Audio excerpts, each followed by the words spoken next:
change de relais. Alors, actualité maintenant, voilà. Par rapport à la CENI, l'opposition voudrait qu'on change cette CENI pour nommer, pour envoyer une autre. Mais il se trouve que le président de la République dit souvent que maintenant il y a une Assemblée nationale, c'est elle qui vote des lois. Est-ce qu'il y a une possibilité que vous introduisez une nouvelle loi à l'Assemblée, qu'elle soit votée, afin qu'on puisse avoir une CENI conforme peut-être, qui conforme selon vous, parce que la mouvance croit que c'est une CENI qui est paritaire, où il y a 10 de l'opposition et 10 de la mouvance. Est-ce que c'est possible que l'Assemblée nationale puisse influencer pour voter une loi qui va doter la CENI peut-être d'autres pouvoirs plus importants que ceux dont elle dispose aujourd'hui? Bon, disons, il y a deux choses dans cette question. La première, pourquoi on veut la recomposition de la CENI? Il faut savoir que la CENI est basée sur une loi qui dit que les commissaires sont choisis de façon paritaire entre la mouvance et l'opposition.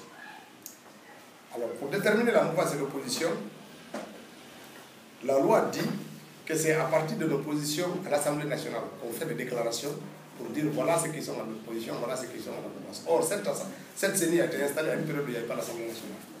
On l'a composée. Depuis l'installation de l'Assemblée nationale, on a vu deux événements. C'est-à-dire les partis qui se déclarent aujourd'hui de la mouvance qui siègent au Parlement ont leur commissaire qui est compté comme commissaire de l'opposition au sein de la CENI. Par exemple, vous prenez la NGR.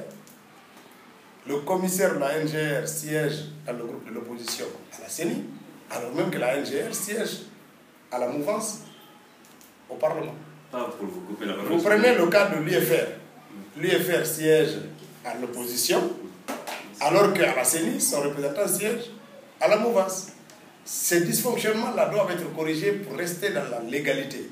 Alors vous avez des partis aujourd'hui qui ne sont pas au Parlement, mais qui sont carrément allés avec la mouvance. C'est le cas de la GESI, par exemple, qui est allée avec la mouvance, qui n'est plus avec l'opposition, et qui a fait une déclaration publique dans ce sens. Donc pour rétablir la légalité d'abord de la CENI, il faut que ceux qui se déguisent de la mouvance soient comptés à la mouvance, que ce soit à l'Assemblée ou à la CENI. Comme ça, on rétablit la légalité. L'autre aspect, oui, l'opposition, depuis un certain temps, depuis le mois d'octobre, a déposé une proposition de loi pour la restructuration de la CENI et l'amélioration du code électoral. Ce sont des propositions qui ont été déposées depuis le mois d'octobre à la table du secrétariat général de l'Assemblée nationale. La mouvance a refusé systématiquement qu'on examine ce texte. Quand est-ce qu'il y aura un débat?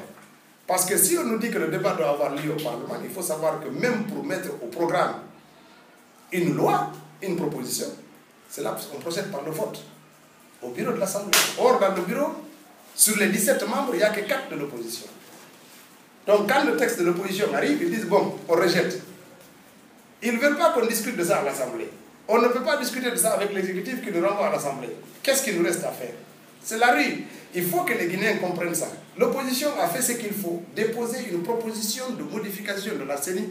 On peut en discuter en plénière et ne pas être d'accord. Mais la manière de rejeter, de mettre ça de côté, refuser même qu'on ouvre le débat, que le président de la République nous dise à quel moment on doit débattre. Parce que c'est lui qui donne instruction à l'Assemblée nationale pour qu'il refuse qu'on examine les textes de loi afférentes à la CENI et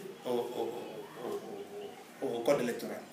Donc il faut savoir ça, l'opposition extra-parlementaire associée dans ça, ainsi que l'opposition parlementaire, ont rédigé des propositions de loi allant dans le sens de l'amélioration. On a fait ça pour tenir compte de deux choses. À l'issue de législative, il y a eu des observateurs qui ont estimé qu'il y avait beaucoup de vides juridiques dans le code électoral.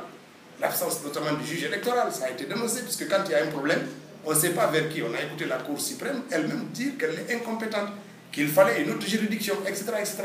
Pour ne pas qu'on ait ces mêmes problèmes en 2015, nous avons estimé qu'il était nécessaire d'améliorer le cadre légal pour permettre d'avoir des élections transparentes ou, au cas échéant, avoir un recours judiciaire pour éviter l'arrêt. On a fait une proposition de ce sens. Le gouvernement refuse via la mouvance présidentielle. Mais je crois que le président de la République